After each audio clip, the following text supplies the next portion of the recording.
162 Palembang, Ibu CK SPD, dan rekan guru sekalian. Alhamdulillah, segala puji bagi Allah Subhanahu wa Ta'ala kita panjatkan karena kehadirannya kita masih bisa berkumpul di ruangan ini dalam keadaan sehat walafiat, serta salawat dan salam tak lupa kita sampaikan kepada Nabi kita, Nabi Muhammad SAW. Semoga kita mendapatkan syafaatnya di yaumul akhir. Amin ya rabbal alamin. Baik, sebelum kita mulai kegiatan kita pada hari ini, marilah sama-sama kita membaca basmalah. Bismillahirrahmanirrahim. Adapun kegiatan kita pada hari ini, kita menyanyikan lagu Indonesia Raya. Hadirin persilakan berdiri.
Hadirin dipersilakan duduk kembali.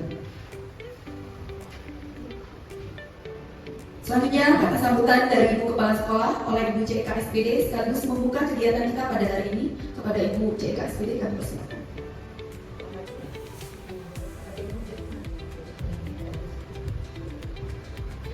Assalamualaikum warahmatullahi wabarakatuh. Selamat siang untuk kita semua.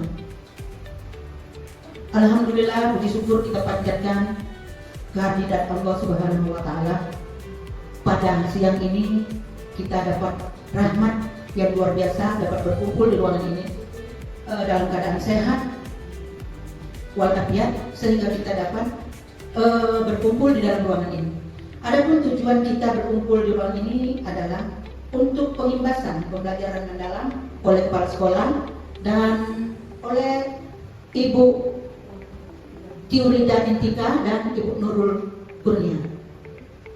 Karena beberapa hari yang lalu kami bertiga mengikuti pelatihan pelajaran mendalam ini.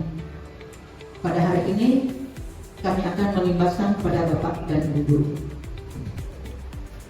Baik, sebelum kita mulai mengikuti pelajaran ini, mari kita sama-sama membaca basmalah. Alhamdulillah, semoga kegiatan kita ini diberkahi dan dirahmati oleh Allah Subhanahu wa Ta'ala. Dengan mengucap Bismillahirrahmanirrahim, maka pengimbasan pembelajaran mendalam ini Ibu buka secara resmi.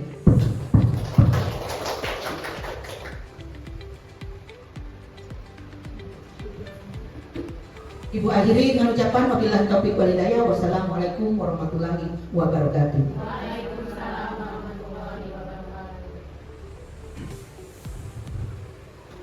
Terima kasih kepada Ibu CK SPD selaku kepala sekolah. Selanjutnya pembacaan doa yang akan dipimpin oleh Pak Dodi. Pada Pak Dodi kami persilakan. Baik, Assalamualaikum warahmatullahi wabarakatuh. Untuk menambah keberkahan pada hari ini, mari kita sama-sama berdoa dengan mengucapkan lepas basmalah. Bismillahirrahmanirrahim. Al-Fatihah. A'udzubillahi minasyaitonirrajim. Bismillahirrahmanirrahim. Alhamdulillahirabbil alamin. Arrahmanirrahim. Maliki yaumiddin. Iyyaka na'budu wa iyyaka nasta'in. Ihdinas siratal mustaqim. Siratal ladzina an'amta 'alaihim ghairil maghdubi 'alaihim waladdallin. Amin. Alhamdulillahirabbil alamin hamdan syakirin hamdan na'imin hamdan yu'afi amman wa yukaffir majidah. Ya Rabbana lakal hamdu kama yanbaghi li jalalika wa wajhika wa karimi sultanik. Allahumma shalli ala sayyidina Muhammad wa ala sayyidina Muhammad. Allahumma ighfir li wa li walidayna warhamhuma kama rabbayani shaghira.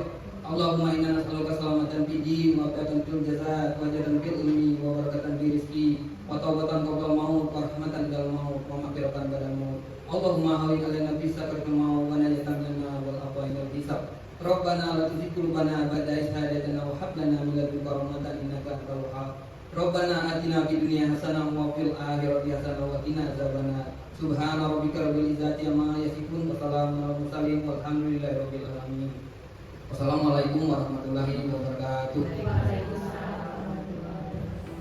Ya, terima kasih Pak Dodi. Selanjutnya, pengimbasan pembelajaran mendalam yang akan disampaikan oleh pemateri kita.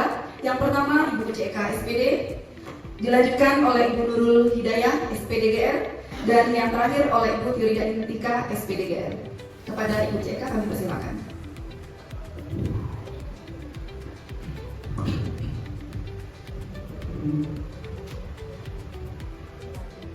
Bismillahirrahmanirrahim. Baik, saya akan presentasi tentang pembelajaran mendalam yang diperoleh selama pelatihan mingguan. Pengertian pembelajaran mendalam. Pembelajaran mendalam bukanlah suatu kurikulum, melainkan pendekatan memuliakan dengan prinsip kesadaran, bermakna dan menggembirakan melalui olah pikir, olah hati, olah rasa, dan olahraga untuk mewujudkan 8 profil lulusan. Prinsip pembelajaran mendalam berkesadaran, yaitu pengalaman belajar murid diperoleh dari kesadaran bahwa mereka merupakan pembelajar yang aktif dan mampu meregulasi diri. Kedua, bermakna. Murid dapat mengetahui relevansinya dalam pembelajaran yang mereka dapatkan dalam kehidupan sehari-hari. Menggembirakan, untuk menciptakan suasana belajar yang positif, yang menantang, termotivasi agar murid merasa dihargai dalam keterlibatan dalam proses pembelajaran. Jadi ini prinsip pembelajaran dalam pembelajaran mendalam. Baik, pengalaman belajar dengan pendekatan mendalam dimulai pada aspek memahami yang relevan dengan taksonomi Bloom, yang ini struktural dan multistruktural. Kedua, mengaplikasikan dan merefleksi, jadi dia itu terbagi 3. Selanjutnya pada aspek mengaplikasikan dan merefleksi dimulai dengan aspek relasional dan berpikir abstrak yang mendalam pada taksonomi. Pola pikir bertumbuh, growth mindset. Apa itu PPB? Ini yang banyak keliru. PPB adalah keyakinan bahwa kemampuan dan kecerdasan seseorang dapat dikembangkan melalui usaha belajar dan kesalahan dan ketekunan, bukan sesuatu yang statis atau bawaan. Untuk mencapai PPB itu panjangannya pola pikir bertumbuh, dan kita ini diharapkan melaju ke pola pikir bertumbuh, jangan ke mantap di PPT. Ya, kalau di PPT itu kan pola pikir tetap, jadi tidak ada keinginan untuk berkembang atau bertumbuh. Nah, yang pola pikir bertumbuh penting karena membantu individu melihat kemampuan mereka sebagai suatu yang dapat dikembangkan, bukan suatu yang tetap. Nah, jadi tidak boleh tetap. Terus dari pola pikir tetap ke pola pikir bertumbuh, kita dapat mengubah pola pikir kita dengan belajar dan secara sadar memiliki untuk meyakini bahwa karakteristik kita tidak ditentukan sebelumnya dan bahwa kita dapat terus berkembang seiring waktu. Nah, ini pola pikir tetap dengan pola pikir bertumbuh. Ini lawannya. Orang yang berpola pikir berkembang yakin bahwa kemampuan mereka dapat dikembangkan dan ditingkatkan seiring waktu. Sedangkan orang yang berpola pikir tetap, yakni bahwa Kemampuan mereka bersifat bawaan dan tidak dapat diubah. Nah ini yang banyak terjadi pada zaman sekarang. Biarkanlah, yang penting aku ngajar. Nah, tidak mau mencari inovasi baru. Oke, lanjut. Beberapa hal prinsip yang harus dipahami guru dalam hal penerapan pola pikir bertumbuh, yaitu setiap anak itu unik. Mereka memiliki peta jalan belajar yang berbeda satu dengan lainnya. Jadi tidak perlu dibanding-bandingkan. Kedua, kesalahan dalam belajar itu wajar jika dikomunikasikan, diterima, dan dicarikan jalan keluar, akan menstimulasi perkembangan otak anak. Jika belajar bukan tentang kecepatan, melainkan pemahaman, penerapan, penalaran, serta kemampuan menilai dan bekerja secara mendalam. 4. Ekspektasi guru yang positif terhadap kemampuan murid dan mempengaruhi performa belajar murid tersebut. 5. Pengkondisian lingkungan belajar, fisik dan psikis di sekolah dan rumah akan mempengaruhi pencapaian hasil belajar.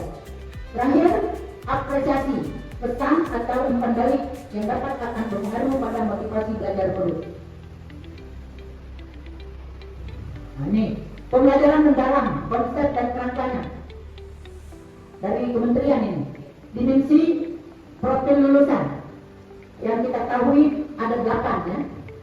Dimensi profil lulusan merupakan fokus profil lulusan yang akan dicapai, yaitu keimanan dan ketakwaan terhadap Tuhan yang Maha Esa, kewargaan, kreativitas, penerapan kritis, kolaborasi, kemandirian, kesehatan, dan komunikasi. Jadi itulah yang ingin kita capai dari keseluruhan kita lakukan di sekolah ini, menujunya ke 8 profil lulusan itu. Di bawah profil ada prinsip pembelajaran.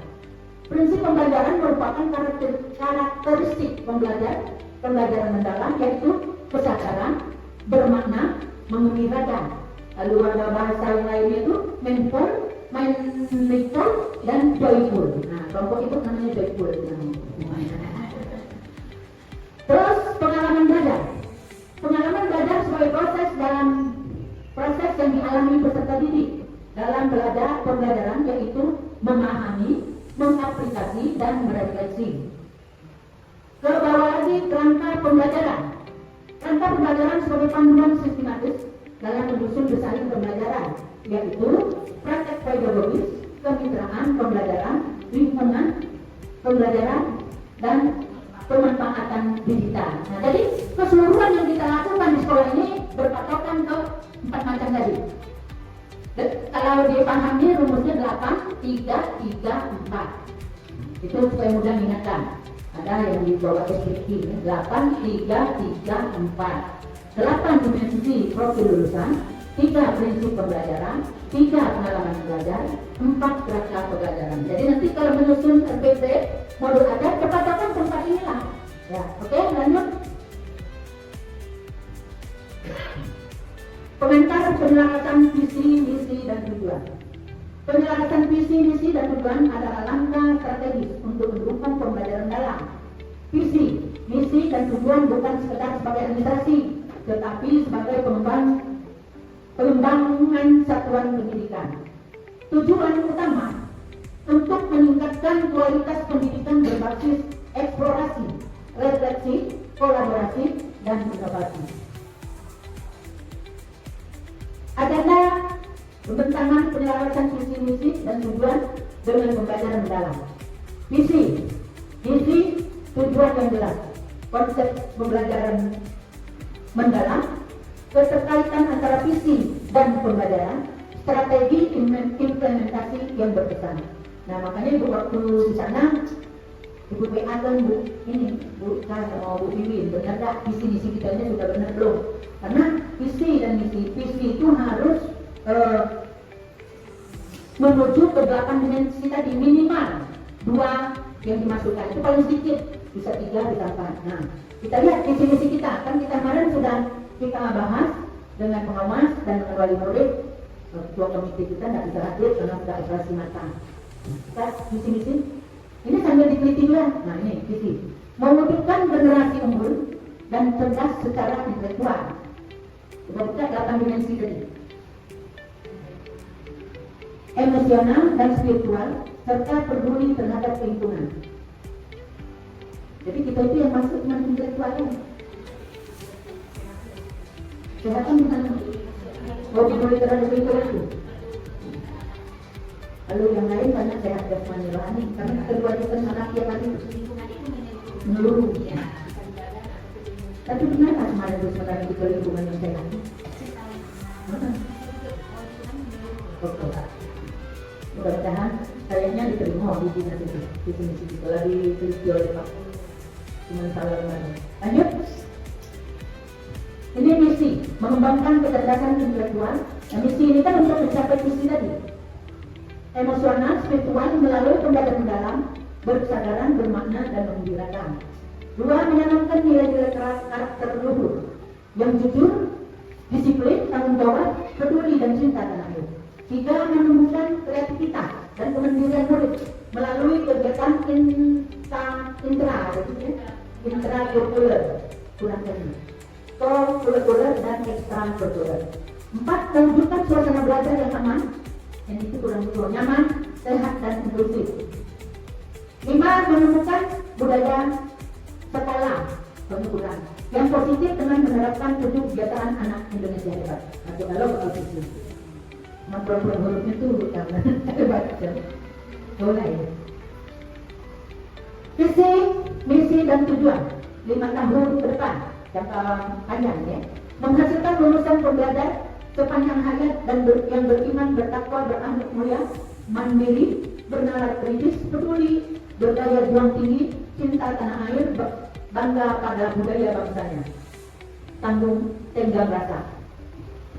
Untuk tingkatan depan, membentuk karakter pembelajar sepanjang hayat berdasarkan 8 dimensi profil lulusan, memfasilitasi murid untuk mengembangkan keragaman potensi, minat dan bakat serta kecerdasan. Yang 1 tahun, jangka pendek, mengembangkan budaya sekolah yang sehat melalui kegiatan senam pada 100% murid yang diselenggarakan baik dalam bentuk tatap muka atau dalam bentuk kegiatan proyek. Masih meraih prestasi minimal 1 lomba kompetensi akademik maupun non akademik minimal tingkat kabupaten.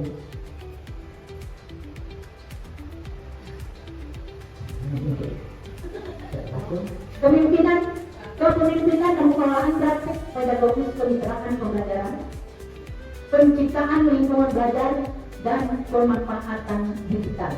Panduan dalam praktek pedagogis itu model, inquiry, PBL, PDBL, study kasus, integrative thinking, design skill, universal design, scope loading, gradual release of responsibility, strategi pembelajaran kooperatif,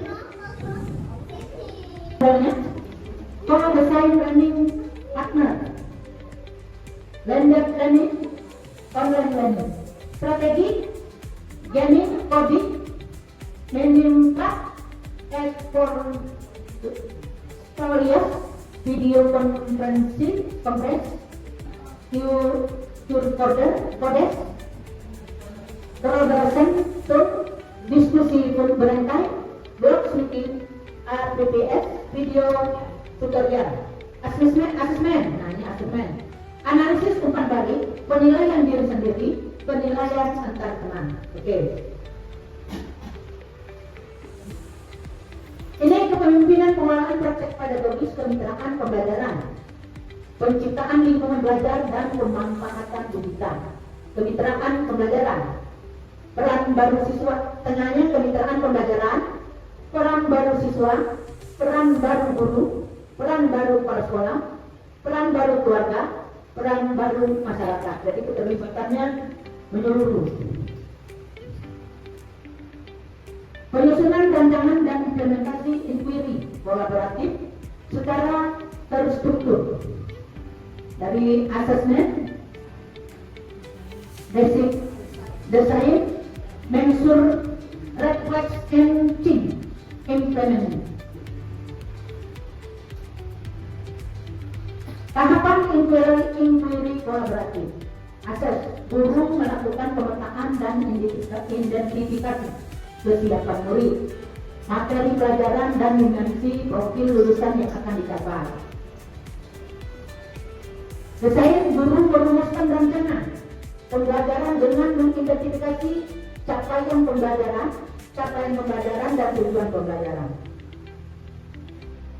Implement, guru menerapkan pembelajaran mendalam dengan langkah-langkah pengalaman belajar mulai dari awal, inti dan penutup, dengan model tahapan memahami, mengaplikasi, dan merefleksi, serta menerapkan prinsip pelajaran.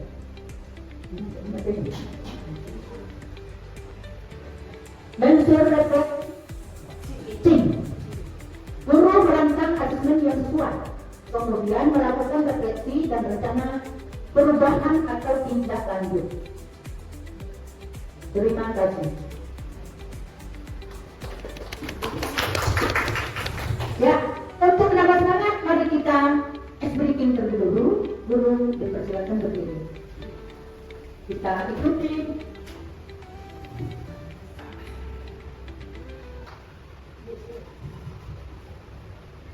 Tepuk 1, Yes. tepuk 2, Oke.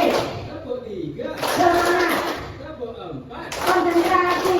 tepuk 5, Bangga. tepuk fokus. Melihat, mendengar, Ingat. Fokus. Tepuk konsentrasi. Aku konsentrasi karena aku ingin aku guruku aku yang mendengarkan tidak. Oke. Terima kasih. Baik, kita duduk kembali. Ya. Terima kasih pada Ibu CKSPD. Selanjutnya kita ke pemateri kedua, Ibu Nurul Hidayah, SPDGR. Kepada Ibu Nurul Hidayah kami persilakan. Berdiri untuk ekspresi sejenak, merilekskan pikiran kita.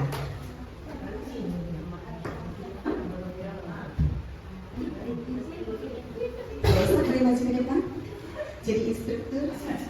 Kita mulai. Oke, siap. Semua gerak ya. Oke.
Assalamualaikum warahmatullahi wabarakatuh.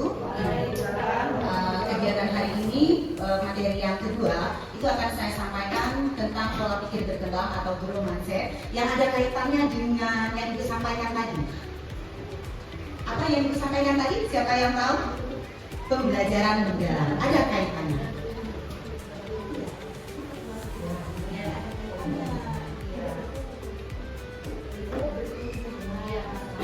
Oh iya, mohon maaf Bapak Ibu, itu pola pikir bertumbuh atau growth mindset. Nanti yang ada kaitannya dengan pembelajaran mendalam atau deep learning. Next, Ibu Indah. Itu anak kelas 1 loh, yang ada bunga-bunganya. Sebelum kita lanjutkan materi, saya ingin bertanya dulu nih kepada Bapak Ibu.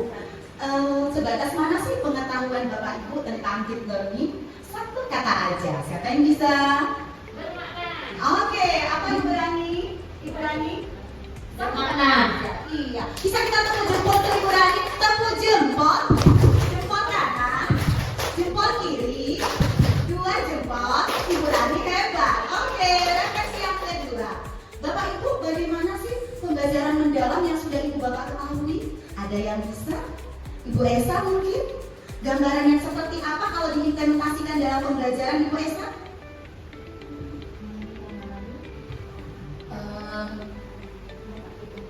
Memahami, menggunakan alat peraga, apa lagi ya? Mungkin yang lain mungkin bisa menambahkan. Bu Esa luar biasa. Tangan dulu ke Bu Esa. Next. Sebentar ya Ibu Indah. Pembelajaran mendalam itu, ini saya implementasikan di pembelajaran pada saat kita menggunakan alat peraga. Contohnya itu yang ada di foto menggunakan kincir angka. Artinya anak bisa menghitung dari 1 sampai 10 menggunakan kincir angka yang mereka buat. Next, Ibu Linda. Nah, apa itu growth mindset? Growth mindset kira-kira ada yang pernah dengar nggak Bapak Ibu? Growth mindset. Nah, mungkin lupa aja ya Bapak Ibu ya. Growth mindset itu adalah pola pikir bertumbuh. Apa itu maksudnya pola pikir bertumbuh? Keyakinan atau kemampuan, kecerdasan yang ada pada diri kita dengan cara berlatih, dengan cara pengalaman, kemudian pengetahuan yang kita ada itu dikembangkan. Nah, pola pikir atau mindset itu fondasi utamanya adalah tindakan atau hasil yang kita dapat nantinya. Apa itu mindset kita? Kalau misalnya mindset kita sudah menyerah atau pola pikir kita sudah menyerah, apa akibatnya? Hasil kita tidak memuaskan, ya kan?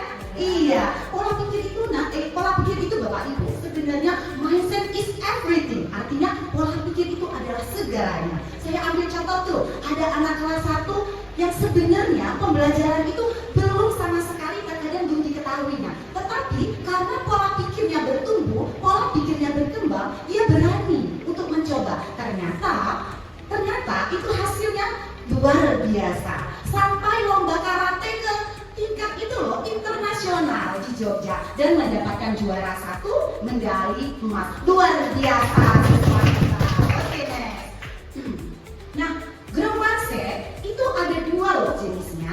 Yang pertama pola pikir bertumbuh, yang kedua adalah pola pikir tetap atau biasa disebut dengan growth mindset dan fixed mindset. Ada suaranya loh, fixed mindset dan growth mindset itu. Yang kan saya bilang tadi, kalau growth mindset artinya menantang. Apapun kemampuan yang kita ada akan kita hadapi. Kesulitan dan kesulitan itu dihadapi dengan cara apa? Belajar dengan pengalaman. Kalau suara fixed mindset itu dia selalu menyerah loh Bapak Ibu. Contoh fixed mindset itu bagaimana coba Bu Wery?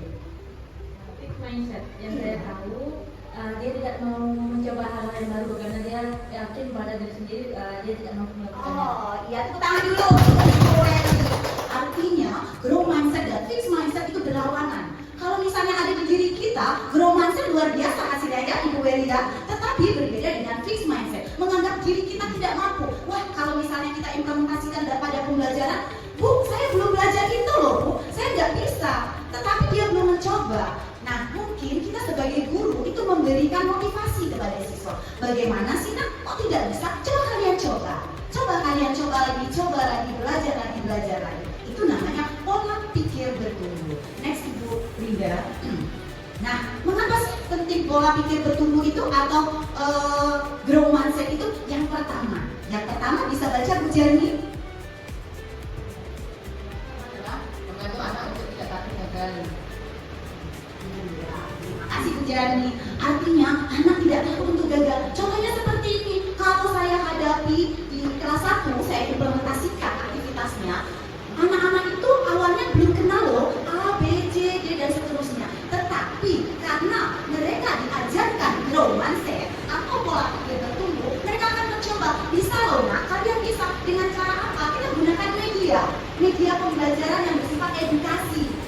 saya ambil bisa kita menggunakan alat peraga atau bisa juga dengan bernyanyi. Coba nak, kalau misalnya kalian belum membayangkan ABC itu bagaimana, minimal kalian bisa menyebutkan A, B, C sampai Z dengan cara bernyanyi. Bisa Ibu Pak Dodi nyanyi ABC itu gimana sih?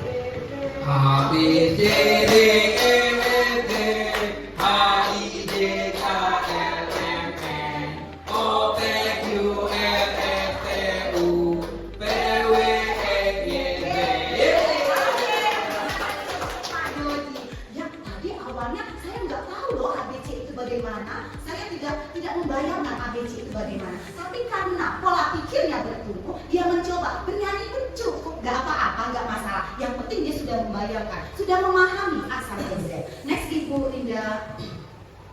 Nah, ini yang saya bilang tadi, pola pikir bertumbuh ada kaitannya dengan pembelajaran mendalam. Bapak Ibu, mungkin ini sudah kita terapkan sih di keseharian kita, tetapi belum maksimal. Nah, untuk setelah pemaparan pembelajaran mendalam ini, mungkin Bapak Ibu lebih sedikit aktif untuk pembelajaran mendalam dengan cara melibatkan anak-anak dalam aktivitas pembelajaran. Next Ibu Linda. Sebelum kita tahu apa itu pembelajaran mendalam, kita harus paham dulu apa tuh pembelajaran mendalam. Ada yang bisa jawab pembelajaran mendalam itu apa, Ibu Desi? Pendekatan yang memuliakan dengan menekankan pada penciptaan suasana belajar dan proses pembelajaran yang berkesadaran atau mindful dan bermakna atau meaningful dan menggembirakan atau joyful melalui proses olah pikir, olah rasa, olah hati, dan olah daya. Iya, luar biasa. Siapa sih ini sebenarnya yang menjadi model pembelajaran mendalam? Ternyata jagoannya Bu Desi. Di sini kita lihat dari gambar bahwa anak-anak itu sadar pembelajaran itu penting, kemudian menggembirakan. Kita ajak dia kerana pembelajaran mendalam dengan cara apa? 4O, olah pikir, olah rasa, olah hati, dan olahraga. Next Ibu Linda. Nah, sebelum kita lebih dalam masuk ke pembelajaran mendalam, apa sih tujuan pembelajaran mendalam itu? Ada yang bisa bantu saya, Ibu Lisa? Baik dulu, terima kasih. Tujuan pembelajaran mendalam yang pertama adalah membentuk pelajar yang beriman dan bertakwa kepada Tuhan Yang Maha Esa. Yang kedua, mengembangkan kemampuan berpikir kritis dan kreatif. Ketiga, menumbuhkan kemandirian dan kolaborasi. Keempat, meningkatkan kesadaran kewargaan dan kesehatan. Dan terakhir, membentuk karakter dan kompetensi melalui proses yang aktif dan reflektif. Ya, luar biasa. Terima kasih Bu Lisa. Artinya ini sudah masuk ke dalam 8 dimensi lulusan ya. Tapi ini hanya gambaran kecilnya saja. Next Ibu Linda.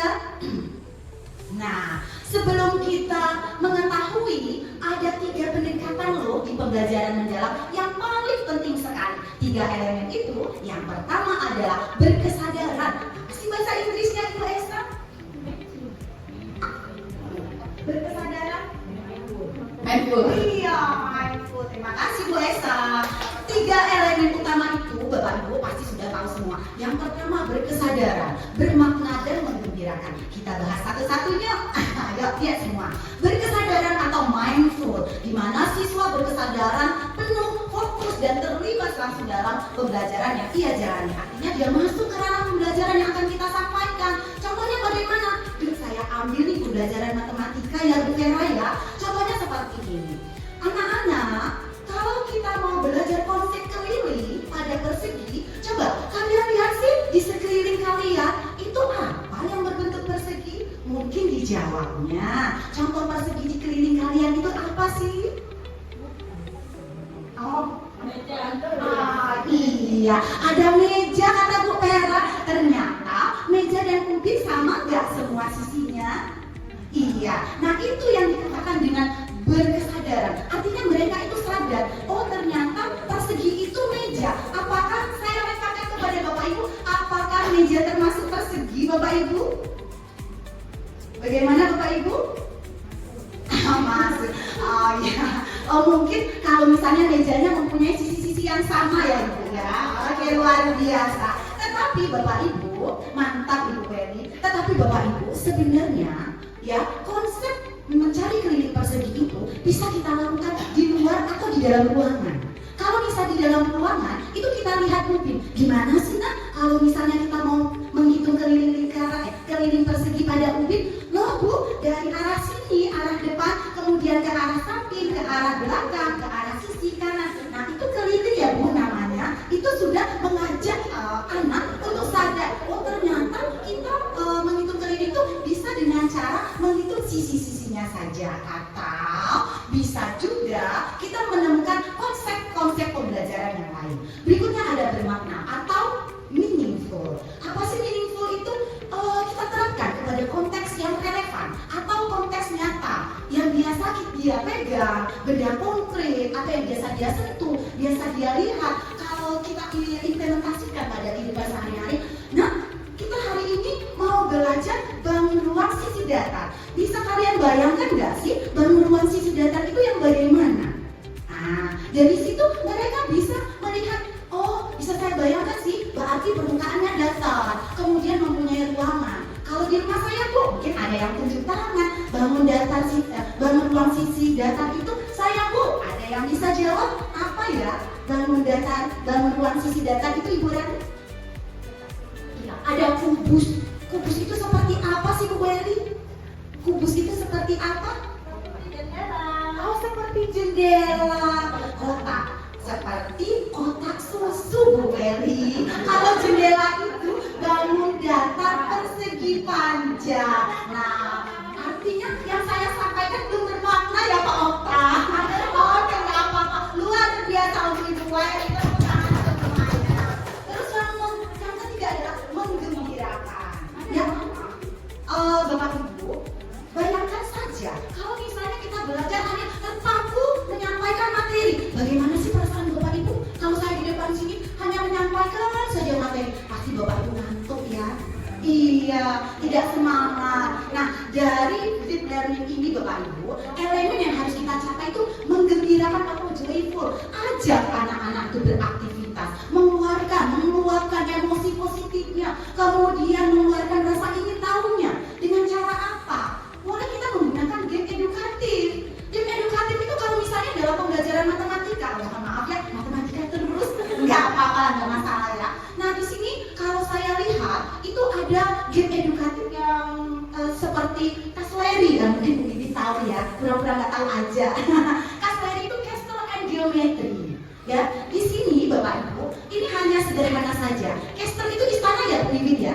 Iya, dari istana, beberapa istana itu, kemudian ada bangun datar, hanya dimasukkan saja bangun datar ruang segitiga, bangun datar kubus, bangun ruang balok dan lain sebagainya. Artinya dari video edukasi itu mereka mengikuti atau mereka masuk ke dalam pembelajaran tersebut. Oke, lanjut Ibu Linda. Nah, tadi kita sudah membahas 3 elemen: berkesadaran, bermakna, dan menggembirakan. Kemudian ada kaitannya loh dengan di diri kita. Yang pertama itu adalah pola pikir. Pola pikir itu bagaimana si anak itu memecahkan masalah dengan pikirannya, dengan memahami tadi bagaimana dia implementasikan pada pembelajaran. Berikutnya ada olah rasa. Bagaimana sih anak itu berestetika dengan kita? Bagaimana tata cara dia dengan kita? Kemudian bagaimana empatinya dengan sesama temannya, atau bisa juga dengan menghargai keindahan, tidak merusak benda-benda yang ada di dalam kelas, itu sudah termasuk dengan olah rasa. Berikutnya ada olah hati. Olah hati itu lebih dari kepekaan loh Bapak Ibu. Peka terhadap temannya mungkin yang tidak punya pensil. Ini loh saya punya pensil. Nah itu melibatkan olah hati. Kemudian olahraga. Olahraga yang biasa kita lakukan setiap hari Sabtu ya Pak Dodi ya. Iya, untuk meningkatkan atau menjaga kesehatan fisik, tubuh, dan melalui kegiatan jasmani. Next Ibu Linda. Dari 3 elemen berkesadaran, bermakna, dan menggembirakan, kemudian ada 4 O, olah hati, olah rasa, olah pikir, kemudian olahraga. Ternyata endingnya ke sini loh. Iya, endingnya kemana Bu Jani? Ke 8 dimensi. Iya, ke 8 dimensi profil lulusan. Yang pertama adalah, bisa bantu saya Pak Okta? Yang pertama, Iya. ya, beriman dan bertakwa kepada Tuhan Yang Esa. Ya, yang kedua pada Pak Okta dilanjutkan. Tadi pertama. Oh, boleh. Terima kasih.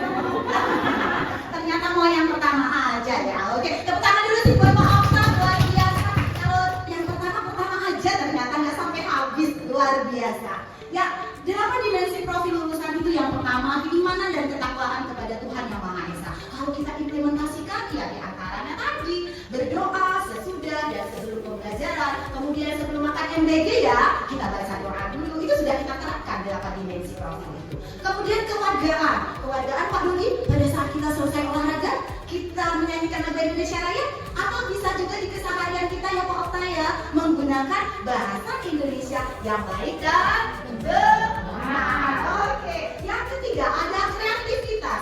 Kreativitas tadi sudah saya perlihatkan loh, murid saya itu melihatkan alat peraga, kincir angin, angka yang berbentuk kincir angin 1 sampai 10. Itu adalah kreatif mereka. Bisa juga mereka membentuk alat-alat peraga yang lain, misalnya pohon baca dan lain sebagainya. Kemudian penalaran kritis. Penalaran kritis ini bisa juga kita ajak anak-anak itu keluar ke lingkungan luar, ya. Bisa juga kita menjadikan anak itu penjelajah tumbuhan loh Bu Esa, biar dia nggak bosen di dalam kelas. Yuk anak-anak kita bentuk kelompok ya, satu kelompok bisa 3 atau 4 orang, kita menjelajahi tumbuhan yang ada di luar. Misalnya ada pohon jambu, ada bunga lidah buaya. Di sana kita bisa menanyakan kepada siswa, loh, nah bagaimana sih perbedaan antara daun yang satu dengan yang daun yang lainnya? Di sana dia akan kita dari pertanyaan tersebut kita sudah memancing anak untuk berpikir kritis.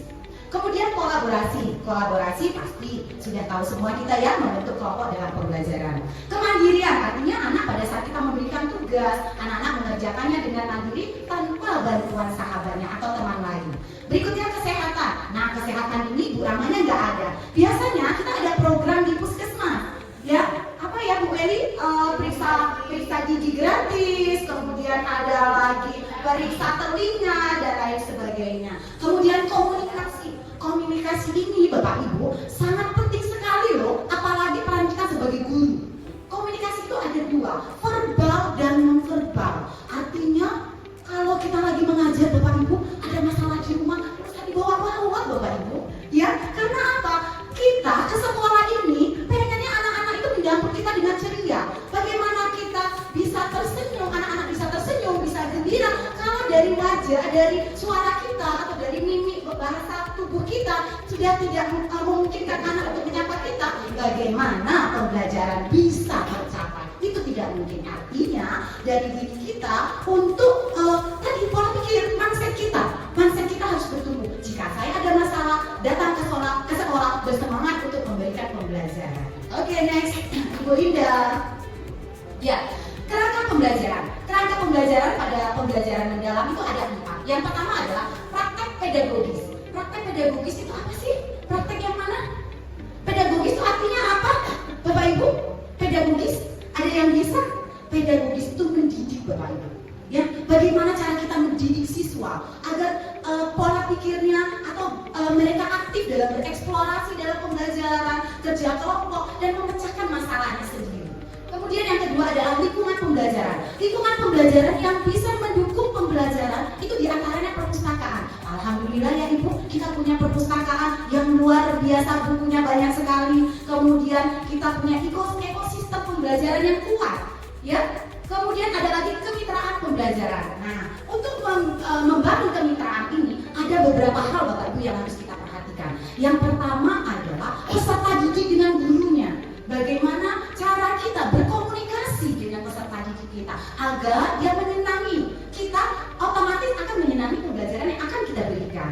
Kemudian peran orang tua, artinya kita akan berkolaborasi dengan orang tua. Kalau dulu itu kita biasa buat paguyuban ya, paguyuban antara orang tua dan guru. Kemudian komunitas untuk menciptakan ekosistem belajar yang kuat. Kita ada apa ya, KKG ya, Ibu Ika ya? Iya, KKG itu termasuk kemitraan loh dalam pembelajaran. Kalau di SMP itu ada NGMP, bisa juga kolaborasi antar teman, sesama guru, memecahkan masalah. Itu juga termasuk kemitraan dalam pembelajaran. Berikutnya yang keempat ada pemanfaatan digital. Luar biasa, ini pasti sudah semua pemanfaatan digital ya Ibu Wiwi ya, Ibu Linda. Kalau saya sering lihat di daring kemarin Ibu Eka, luar biasa ini ibu-ibu menggunakan pemanfaatan digital. Menggunakan apa Ibu Linda, bisa disampaikan? Terima kasih Bu Nurul. pada saat daring kemarin Bu Linda gunain Z Quiz namanya. Jadi dia itu berbasis game, nanti dia bermain. Kita bisa lihat dari gurunya, bisa lihat nanti ada peringkatnya Bu Nurul. Pada saat mereka menjalankan gamenya, itu nanti ada soal yang akan dijawab. Jadi langsung dijawab, nanti ada peringkatnya, siapa yang satu, siapa yang kedua, dan ada soal yang salah itu yang gimana. Jadi Z Quiz itu cocok untuk pembelajaran interaktif. Iya, alhamdulillah. Tepuk jempol dulu dong. Iya, luar biasa. Tepuk jempol. Jempol kanan, jempol kiri, dua jempol. Ibu Indah luar biasa. Iya, di antaranya tadi bisa dalam bentuk permainan atau video edukasi. Artinya kita memberikan atau memperkaya materi yang akan kita sampaikan. Next Ibu Linda, berikutnya. Ya, peran guru. Apa sih peran guru dalam deep learning? Itu ada 3. Ini 3 ini saya hemat-hemat aja ya Bapak Ibu. Sebenarnya peran guru itu banyak sekali dalam deep learning. Yang pertama, peran guru itu menyusun pembelajaran yang kontekstual dan kolaboratif. Artinya yang nyata, konkret, yang bisa dipegang, yang bisa dilihat, yang bisa disentuh. Bagaimana sih implementasinya pada pembelajaran? Nah, anak-anak, yuk kita keluar yuk. Kita keluar anak-anak yang tertib ya. Kita bentuk anak-anak menjadi 4-5 orang yang heterogen. Jangan pintar semua Bapak Ibu. Kalau pintar semua bahaya. Nanti yang lain nggak bisa jawabnya. Nah di sana kita akan mengajak mereka menjadi penjelajah tumbuhan. Minta mereka mengamati jenis bunga, mengamati jenis benda yang sudah ditemuinya, bentuk bunga dan lain sebagainya. Yang kedua, peran guru dalam pembelajaran mendalam yaitu menjadi fasilitator dalam proses berpikir kritis dan reflektif. Artinya kalau sudah kita bawa anak-anak keluar tadi, dia bisa mengamati serangga di taman, kemudian melihat bagaimana air mengalir. Bisa juga kita ajukan pertanyaan. Bagaimana sih bentuk pertanyaannya? Siapa yang bisa bantu saya? Ibu Pera mungkin?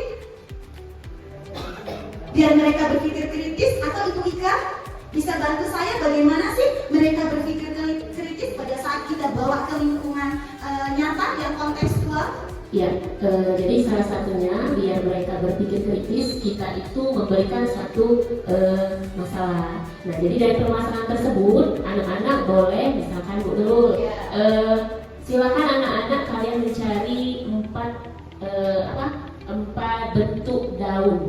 Nah, bentuk daun kan banyak, ada yang menjari seperti itu. Nah, nanti anak coba dicari. Kalau menurut kalian ya bagaimana? Apakah ada perbedaan apa sama semua seperti itu? Jadi dari sana mereka dapat melihat, belajar kritis bahwa daun itu tidak hanya satu bentuk. Gitu. Iya, luar biasa Ibu Ika, kasih tepuk tangan dulu buat Ibu Ika. Bisa juga mungkin pertanyaan sederhana ya, karena di tempat kita itu kan ada air ya Ibu Ika ya, ada air. Mungkin dari air itu, loh nak, kenapa sih? Bagaimana sih proses air itu mengalir? Mungkin ada yang menjawab, mungkin hanya ketawa. Pasti di antara mereka ada yang berpikir kritis. Oh, air mengalir ini ternyata dari tempat yang tinggi ke tempat yang rendah. Artinya mereka sudah berpikir kritis dengan cara berkolaborasi. Berikutnya, menumbuhkan lingkungan belajar yang inspiratif dan aman. Wah, ini pasti sudah ada semua ya. Ada pojok baca, kemudian ada alat peraga. Itu semua membuat kita inspiratif loh. Inspiratif. Bisa juga dengan motivasi-motivasi. Ya, motivasi seperti apa ya? Membaca 1 halaman 1.000.000 pengalaman. Nah, itu inspiratif ya bagi mereka. Apa? Di mana sih letak inspiratifnya Ibu Jarmi?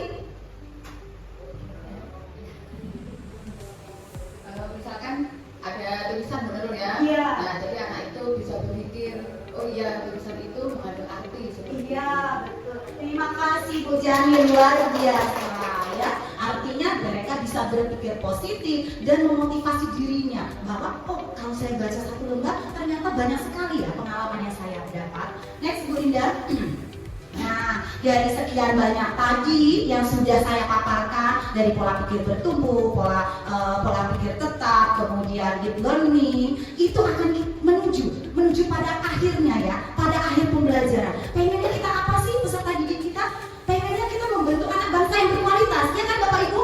Iya, dari yang kita tata dari kelas 1 sampai kelas 6, itu artinya kita pengen anak itu berprestasi, berkualitas, mempunyai karakter yang kuat, bisa meningkatkan kompetensi mereka sampai ke luar negeri, sampai ke kancah dunia, kemudian bisa membentuk mereka lulusan yang bersaing dan berakar pada nilai luhur kebudayaan kita. Next Bu Linda. Iya, terima kasih untuk semua. Terima kasih ya. Ini Bapak Ibu, ini loh murid-murid saya yang ada di kelas 1, luar biasa mereka ini. Dia menerapkan 3 pembelajaran bermakna, berkesadaran, dan menggembirakan. Bapak Ibu lihat sendiri, mereka dengan gembira, dengan semangat menyambut gurunya, menyambut materi yang akan disampaikan. Luar biasa. Terima kasih Bapak Ibu yang saya sampaikan. Itu saja yang bisa saya paparkan. Mohon maaf atas segala kekurangan. Terima kasih. Wassalamualaikum warahmatullahi wabarakatuh. Penuh semangat sekali ya Ibu Nurul Hidayah. Boleh tepuk tangan sekali lagi? Iya. Terima kasih Ibu Nurul Hidayah. Selanjutnya pemateri ketiga kita Ibu Yurida Imka SPDG. Pada Ibu silakan. Iya, terima kasih Bu Esa. Ya luar biasa ya Bu Nurul dan Ibu CK penyampaiannya. Ya mungkin kalau saya lebih ke spesifik ya, jadi saya lebih ke perencanaan, rencana pembelajaran mendalam. Bagaimana cara nanti kita untuk mengaplikasikannya. Jelaskan dulu, ya. Boleh mungkin Bu Nurul, maju Bu Nurul, ya. Sama-sama ya Bapak Ibu ya. Semangat Bapak Ibu, ya. Materinya lumayan penting. Semua kita bergerak bersama. Kanan kiri kiri ke kanan ke kiri ke kanan ke kiri.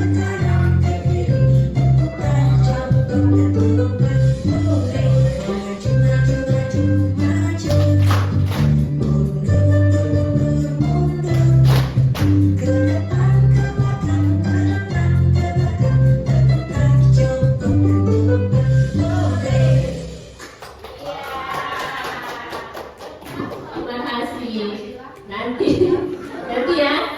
Ya, terima kasih Bapak Ibu. Ya, baiklah saya melanjutkan penimbasan pada hari ini.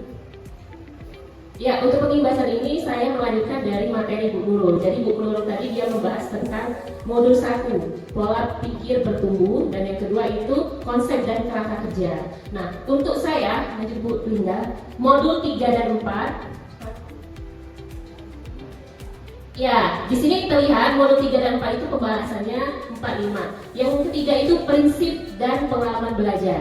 Yang keempat itu asesmen, dan yang kelima itu perencanaan pembelajaran.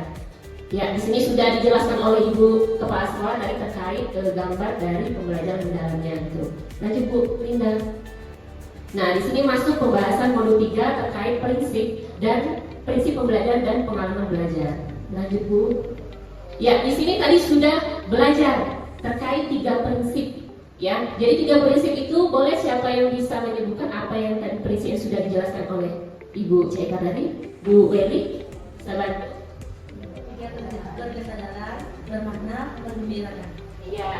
Iya, jadi coba kita tepuk salut dulu ke Bu Weli. Tepuk salut. Salut, salut. Salut, salut. Salut, salut. Salut. Oke, terima kasih. Jadi tadi sudah dijelaskan oleh Bu Nurul ya terkait prinsip pembelajaran mendalam. Tadi masih ingat apa yang dijelaskan Ibu CK terkait kodenya Bu ya tentang pembelajaran mendalam? Ada yang masih ingat? Angkanya ada 8, 4, ya 3, 4. Nah, yang kita bahas ini terkait yang sudah tadi 8 dimensi ya, profil lulusan. Kalau yang kedua itu apa tadi? Prinsip. Nah, ini prinsipnya. Jadi akan saya bahas. Jadi prinsip ini merupakan landasan yang menjadi landasan penting untuk memastikan bahwa proses belajar itu berjalan dengan efektif. Ya Bapak Ibu ya. Jadi dengan kita menggunakan 3 prinsip ini, kita harapkan tujuan pembelajaran yang akan kita berikan itu berjalan dengan baik itu. Nah, lanjut Bu Linda. Nah, di sini sudah tadi dijelaskan, sudah dicontohkan oleh Ibu Nurul ya terkait prinsip pembelajaran. Yang pertama berkesadaran. Boleh dibantu Ibu Jarni dibaca. Berkesadaran merupakan pengalaman pelajar peserta didik yang diperoleh ketika mereka memiliki kesadaran untuk menjadi pembelajar yang aktif dan mampu meregulasi diri.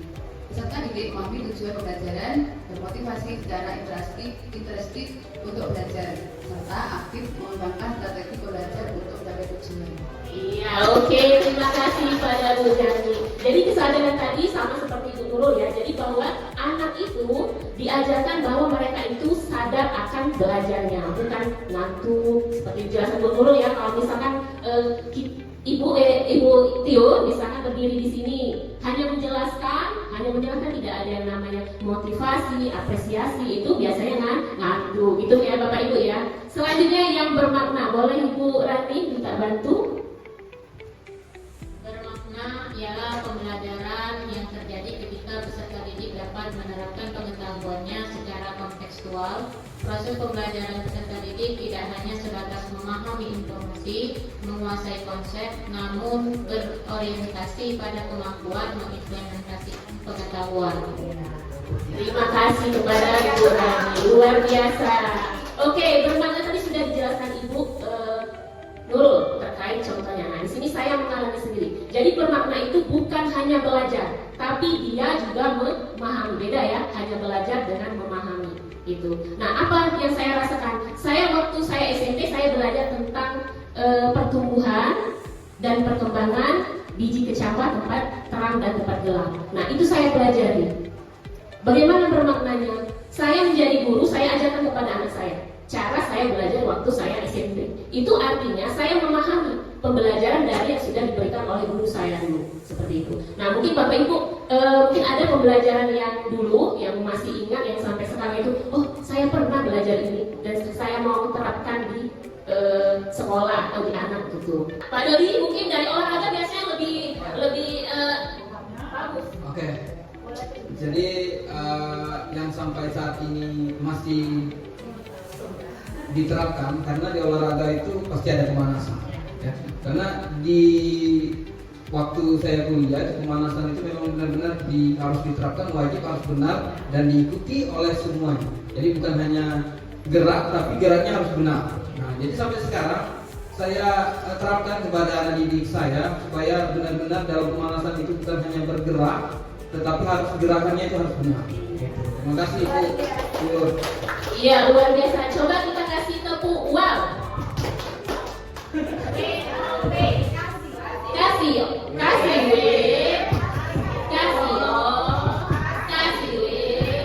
Wow, keren. Iya, oke. Jadi tadi Pak Dodi sudah melaksanakan yang namanya bermakna. Jadi belajar itu tidak hanya kita sudah belajar hari ini sudah pulang, tapi kita harus memahami, harus mengingat gitu. Nah, bedanya mengingat itu hanya sekilas, tapi kalau memahami itu insya Allah kapanpun akan selalu ingat. Seperti contoh Pak Dodi tadi.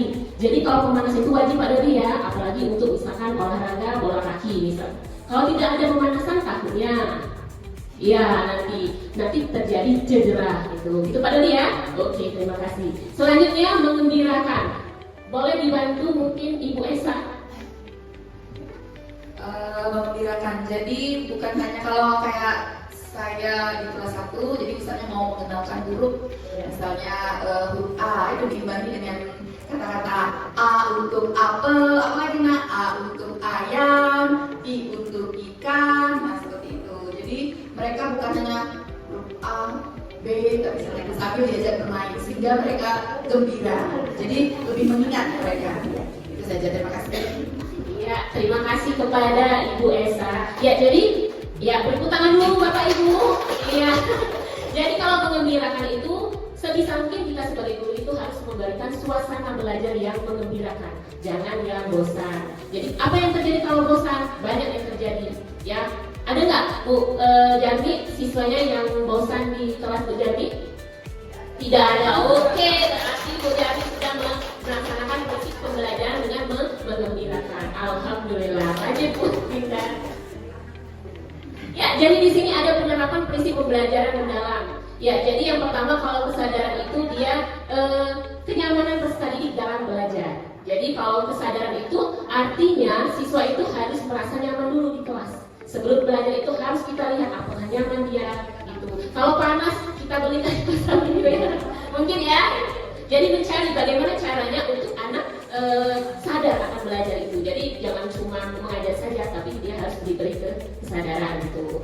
Nah, di sini ada sudah fokus, konsentrasi, perhatian. Terus kelihatan nggak Bapak Ibu? Enggak ya? Iya, kelihatan Pak? Oh tidak, yang maaf ya Bapak Ibu ya. Iya, seharusnya kritis ini ya Pak ya. Iya. Oke, di sini ada kesadaran terhadap proses berpikir. Lanjut kesempatan peserta didik untuk menentukan pilihan dan memilih alasan atas pilihannya. Nah, ini boleh dilihat. Nah, selanjutnya untuk yang bermakna. Jadi bermakna tadi sudah dijelaskan ya. Jadi kita sebagai guru itu harus melaksanakan pembelajaran yang bermakna. Jadi jangan cuma belajar. Nah, besok belajar apa? Ada anak itu yang mungkin karena dia merasa bosan, jadi tidak memaknai dari pembelajaran tersebut. Ya, jadi dikaitkan dengan pengalaman sebelumnya. Apakah tadi sudah Pak Dodi sudah ya?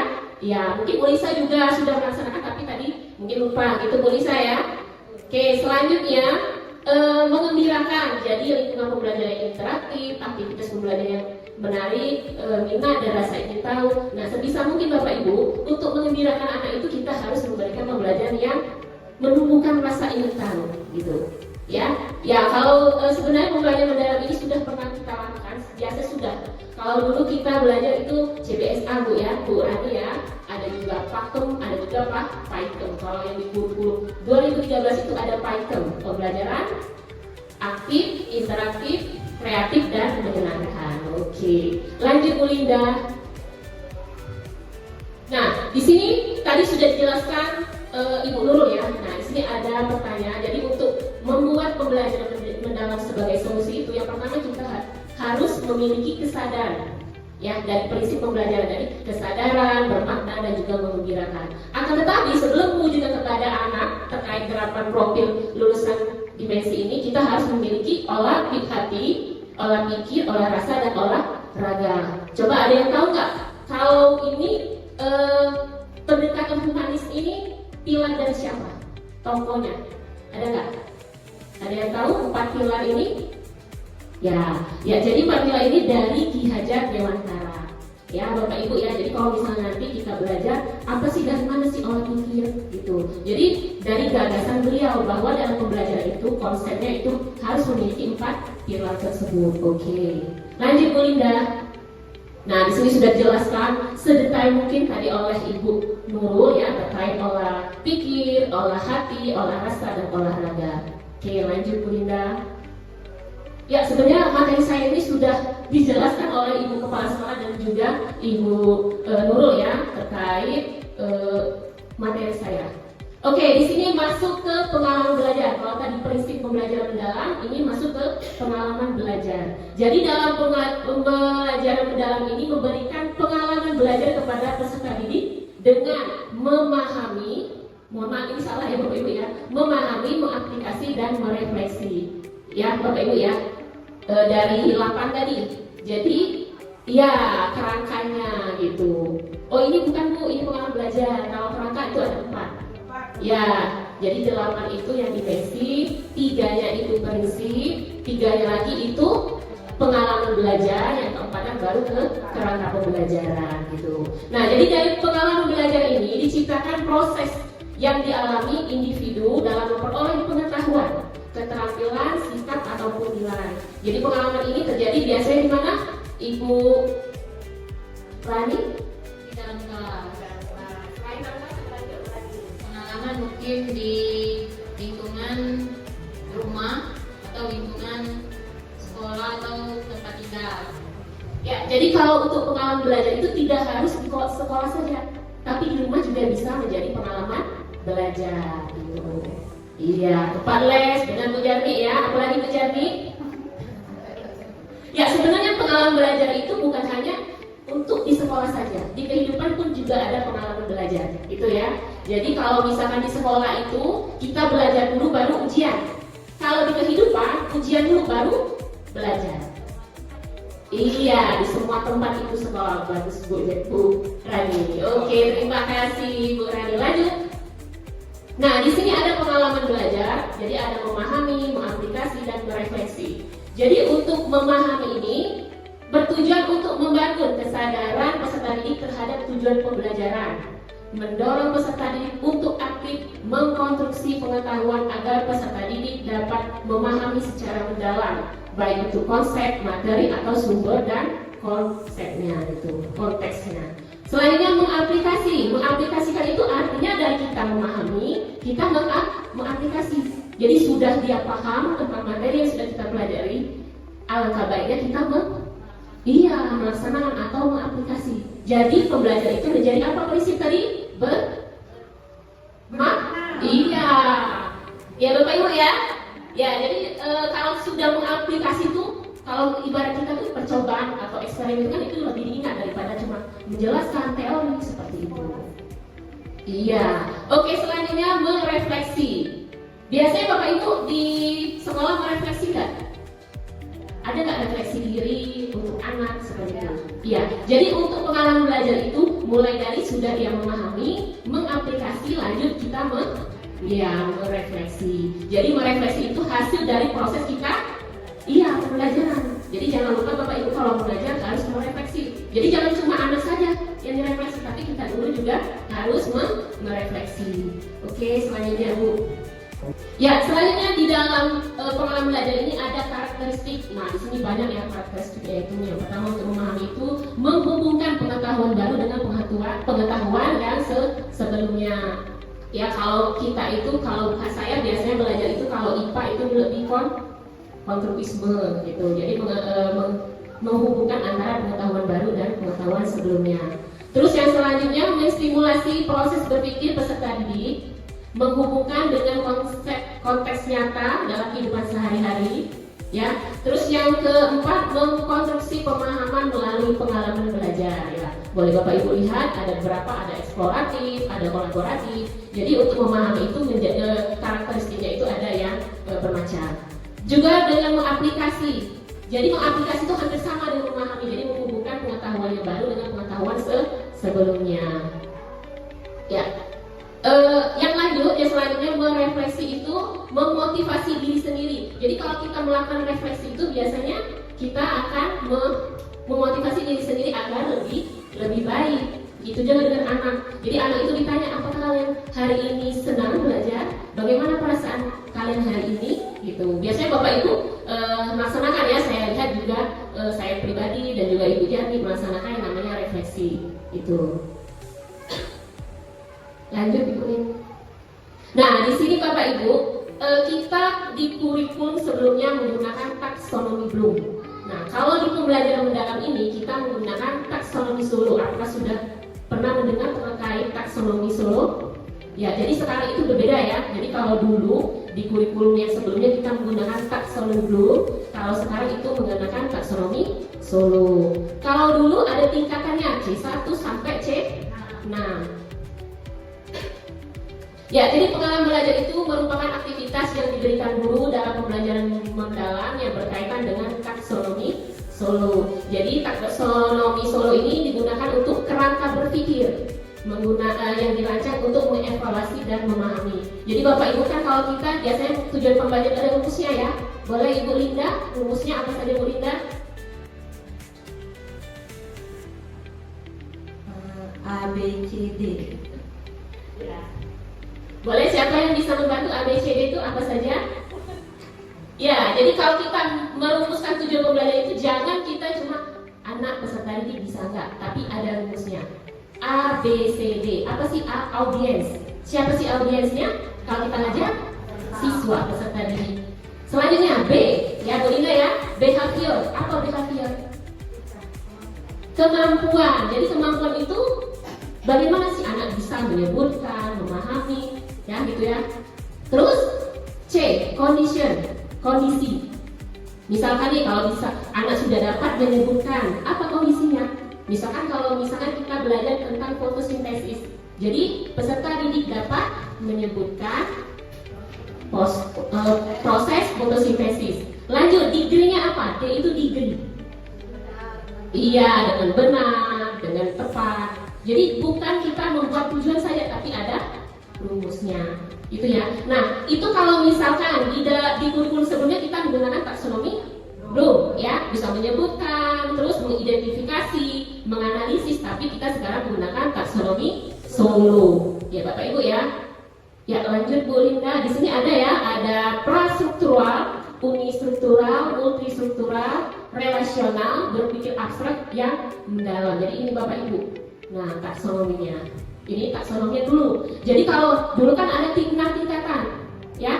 Jadi dia sudah masuk ke uni, mengingat itu sudah masuk ke uni, terus memahami multistruktural. Kalau rasional dia masuk ke menetapkan dan menganalisis. Yang terakhir anak sudah bisa kalau dulu mengevaluasi dan menciptakan, tapi sekarang anak harus dituntut untuk berpikir abstrak yang mendalam. Nah di sini sudah pengalaman belajarnya.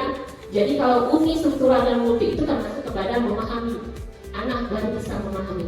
Biasanya memahami ini terjadi pada anak yang baru kelas 1 gitu, kelas 2. Jadi kalau menganalisis ini biasanya tingkat lebih tinggi, dan juga kalau merefleksi itu dia sudah menganalisis gitu ya Bapak Ibu ya. Biasanya kalau kelas 6 itu dia berpikirnya sudah kritis gitu. Oke, selanjutnya. Nah jadi ini boleh terlihat ya Bapak Ibu ya. Ya, jadi taksonomi Solo itu dikembangkan oleh John Biggs dan Kevin Collins pada tahun 1982. Jadi taksonomi ini membantu guru untuk menilai kualitas hasil belajar peserta didik berdasarkan tingkat pengetahuannya atau pemahamannya. Nah tadi saya jelaskan prastruktural itu dia tidak memahami materi. Biasanya ini berada di tingkat TK ya. Kalau kita mungkin kelas 1 itu sudah uni struktural, memahami satu aspek gitu. Nah lanjut multi struktural itu memahami beberapa aspek tanpa menghubungkan. Nah biasanya itu terjadi di kelas 2 ya, 2 dan 3 ya biasanya ya.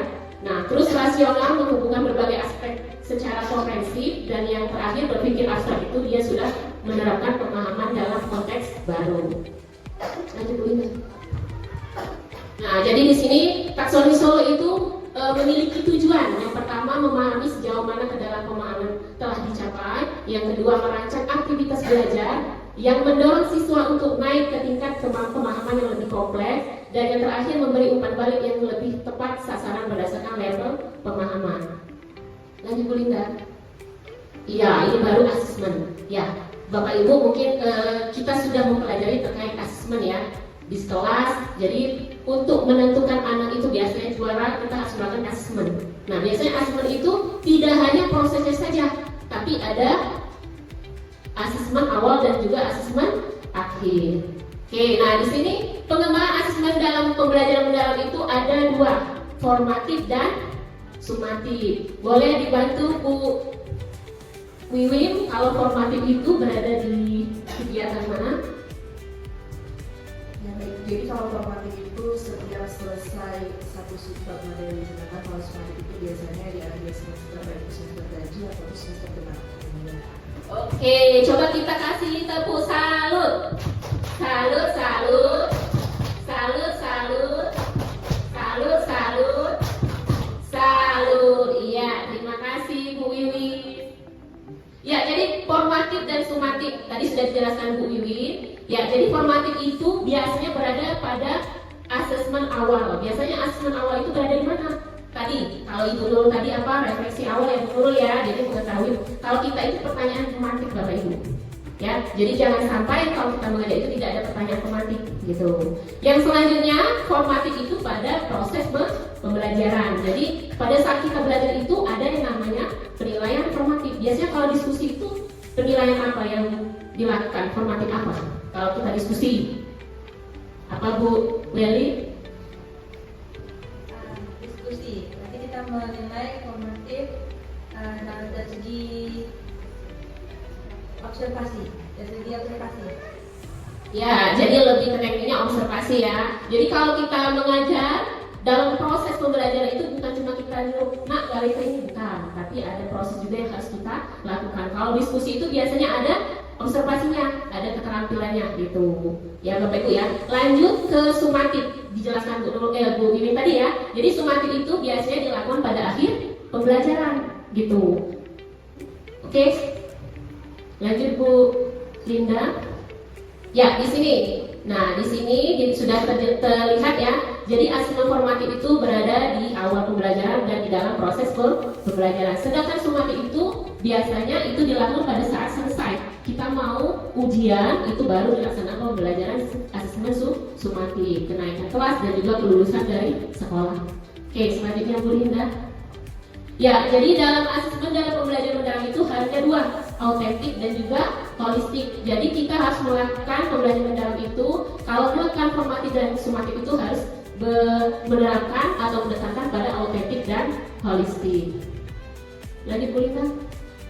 Nah, di sini tadi ya, Ibu Wendy ya. Jadi asesmen formatif itu ada di assessment as learning dan juga assessment for learning. Ya, contohnya kalau misalkan nih kita assessment learning itu free assessment atau lihat kemajuan belajar siswa, apakah sebelum belajar itu dia tahu tentang pemahaman tentang materi yang akan kita pelajari. Nah, untuk yang for learning boleh di sini ada misalkan perbaikan proses pembelajaran sudah, jadi untuk belajar ya kalau for itu. Nah, kalau sumatif itu berada pada assessment of learning ya. Contohnya apa yang biasa kita lakukan kalau mau ujian? Apa Bu Esa?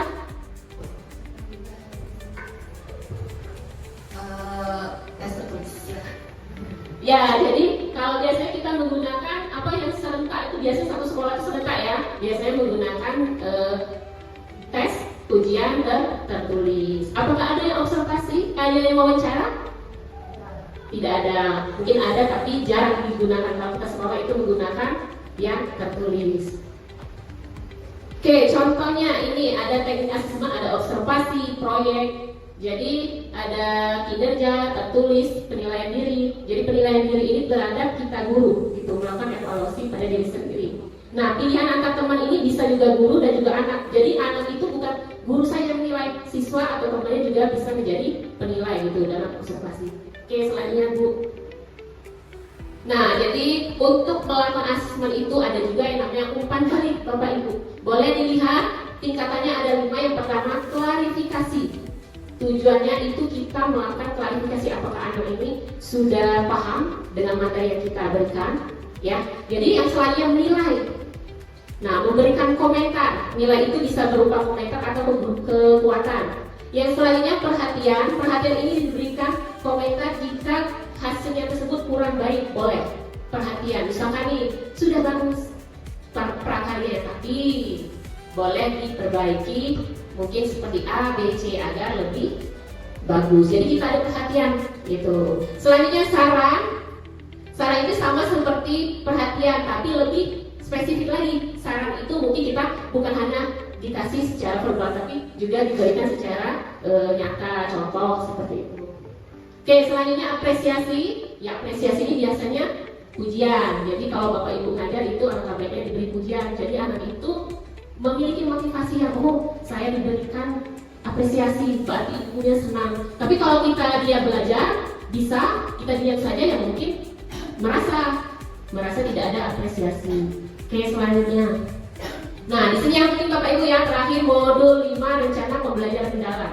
Kalau dulu di kurikulum 2013 itu RPP.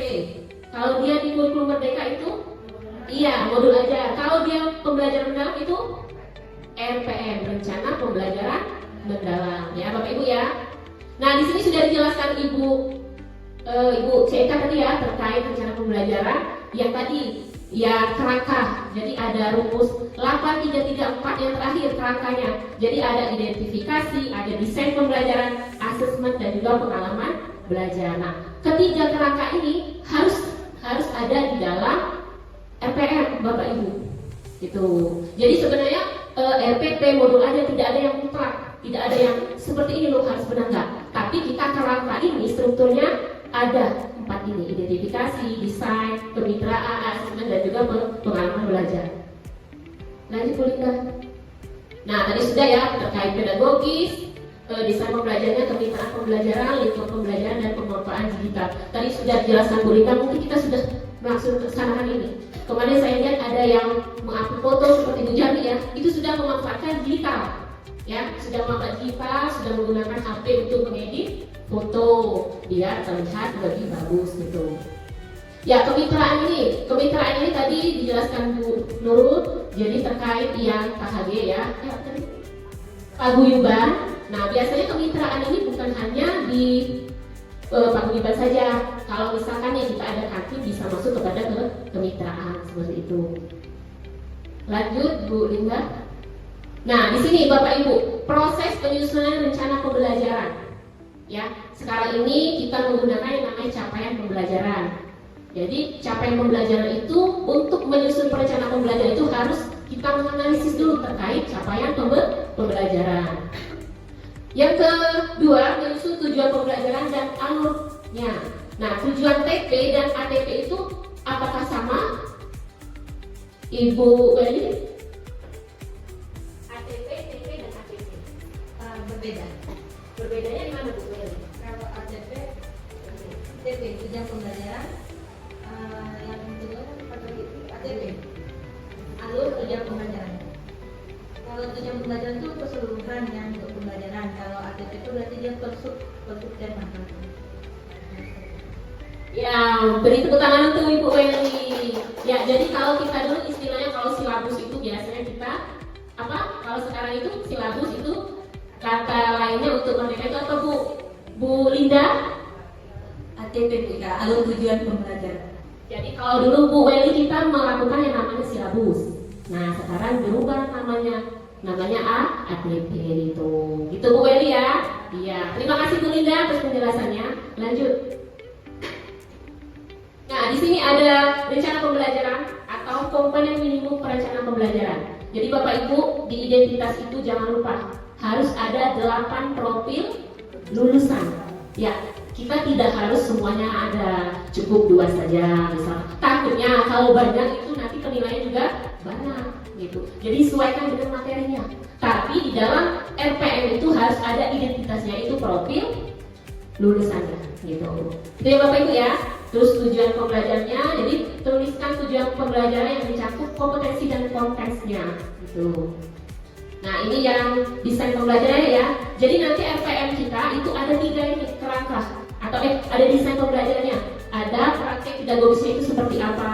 Terus kemitraannya, apakah pembelajaran kita itu ada mitranya seperti itu. Terus lingkungan pembelajarannya bagaimana yang akan kita lakukan dan juga pemanfaatan digitalnya seperti apa gitu. Lanjut. Nah, di sini pengalaman belajarnya Bapak Ibu. Ya, mungkin nanti saya lihatkan ya. Jadi di dalam pengalaman belajar itu harus ada memahami, mengaplikasi dan juga merefleksi gitu. Terus asesmennya. Nah, asesmen ada yang 3 tadi ya. Asesmen as learning, for learning dan of learning ya. Itu wajib untuk asesmen pembelajaran harus ditentukan. Jadi asesmen awalnya itu apa, asesmen prosesnya itu apa, dan juga asesmen akhir itu juga apa gitu. Nah, di sini ada contoh RPM. Mana Bu Linda, boleh dilihatkan? Nah, ini. Ya, ini contoh dari BGTK Bapak Ibu ya. Tidak bisa di-download. Jadi kalau mau nanti contohnya nanti saya kasih link biar dilihat sendiri. Sudah berulang kali memang dijelaskan sama Pak Ridho Bu Nur ya kemarin ya. Jadi materi itu kalau dari BGP itu tidak BGTK itu tidak semuanya bisa di-download. Jadi hanya linknya saja, tidak diperluas gitu. Nah, tapi ini karena pengimbasan saya berikan contoh. Jadi untuk yang identitasnya tidak terlalu banyak ya Bapak Ibu ya, cukup mata pelajaran, fase atau kelas dan juga alokasi waktu. Nah, identifikasi muridnya bagaimana, tipenya bagaimana untuk melakukan anak itu dalam proses pembelajarannya. Terus lanjut definisi profil lulusan, tujuannya menggunakan, jangan lupa menggunakan rumus A, B, C, D. Terus praktik pedagogisnya, kalau ini dia menggunakan pembelajaran berbasis proyek. Ya, kemitraannya masyarakat sekitar sekolah, komunitas peduli lingkungan, dinas lingkungan. Ini mungkin terlalu ini ya. Mungkin kita itu apa? Kebersihan Bu ya, kebersihan sekolah mungkin gitu lebih tepatnya. Nah, ini ada perencanaan digital. Jadi perencanaan digital itu misalkan nih kita menggunakan untuk perencanaan menggunakan Canva, terus pelaksanaannya mungkin menggunakan daring. Terus asesmennya hasil dari kegiatan anak mungkin bisa tuh diupload di Instagram, TikTok gitu kan sekarang sudah terkenal. Oke, selanjutnya. Nah, langkah ini ya, langkah-langkah pembelajarannya ada yang memahami, bermakna. Lanjut lagi Bu Linda, nanti saya kasih linknya Bapak Ibu ya, kita pelajari sama-sama. Selanjutnya mengaplikasi, merefleksi, menggembirakan, terus mengaplikasi, bermakna dan juga menggembirakan juga. Jadi ini RPM ini bukan hanya sekali, bisa digunakan pertemuannya sampai boleh 5, boleh 6, ya Bapak Ibu ya. Oke, selanjutnya asesmen dan tindak lanjut. Jadi ada asesmen apa tadi? Awal, termasuk pada asesmen formatif. Ada juga asesmen proses. Boleh Bapak Ibu lihat. Inilah contohnya. Jadi Bapak Ibu dijelaskan lagi, kok saya ada yang terbalik-balik. Yang penting ada 4 kerangka tersebut. Ya, ada identitas, ada profilnya, terus ada desainnya, dan juga ada asesmennya. Itu Bapak Ibu. Oke, lanjut kembali Bu Linda. Oke, coba sekarang kita tepuk semangat dulu Bapak Ibu. Ya, tepuk semangat. Semangat. Iya, saya lihat Pak Om. Semangat Pak ya, semangat dulu Pak. Ya, di sini sudah mulai selesai ya Bapak Ibu ya. Di sini sebelum saya menutup pengibasan hari ini ada refleksi akhir. Nah, di sini ada, boleh dibacakan Ibu Jarni sekalian dijawab Bu Jarni.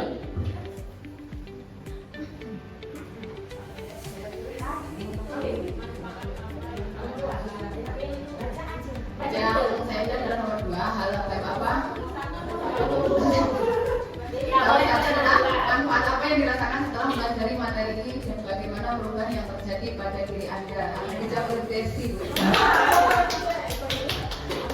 Ya, jadi manfaat yang dirasakan bukan hanya saya secara pribadi, tapi mungkin untuk guru-guru yang lain, bahwa pembelajaran mendalam itu sejatinya itu memang sangat-sangat mendalam ya, bermakna sekali dan mendorong kita untuk lebih lagi aktif menjadi pendidik, bagaimana mencontohkan pembelajaran yang menyenangkan, tidak membosankan, dan bagaimana perubahan yang terjadi.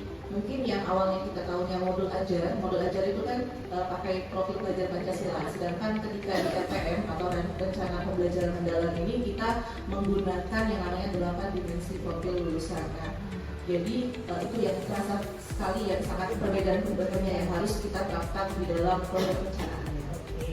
Iya, terima kasih kepada Ibu ini. Coba kita kasih dulu, kasih wow, tepuk wow, oke. Kasih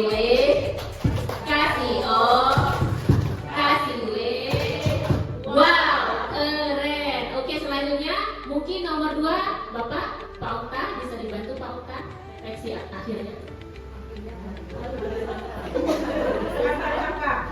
Baru apa yang Anda dapatkan dan ingin dilanjutkan dalam praktik pengajaran Anda?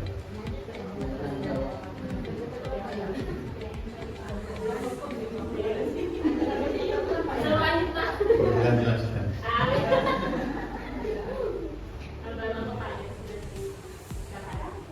Jadi kita mengajak anak-anak untuk berpikir aktif lah, menemukan sesuatu, jadi nggak statis, ada hal-hal baru yang mungkin ditemukan baik oleh anak maupun oleh guru, dan itu bisa dimanfaatkan dalam hidup sehari-hari.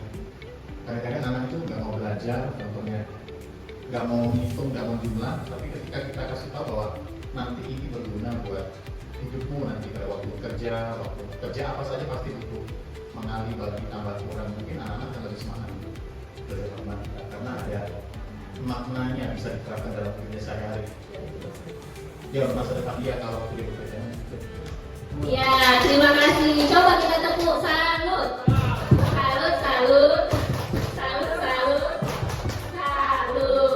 Oke, terima kasih Pak Okta. Selanjutnya Linda. Ya, mungkin itu saja Bapak Ibu pemaparan atau pengibasan kami pada hari ini. Oke, saya selanjutnya berikan kepada Ibu Nurul. Baik, terima kasih kepada ibu pemateri kita yang sangat luar biasa. Kita sampai pada akhir kegiatan. Bapak Ibu, marilah kita tutup kegiatan kita hari ini dengan membaca lafaz hamdalah. Alhamdulillahirabbil alamin. Semoga acara ini, kegiatan ini bermanfaat bagi kita semua ke depannya. Terima kasih Bapak Ibu. Saya selaku pembawa acara, kalau ada kata yang salah saya mohon maaf, dan kepada Allah saya mohon ampun. Saya akhiri, wabillahi taufiq wal hidayah. Wassalamualaikum warahmatullahi wabarakatuh.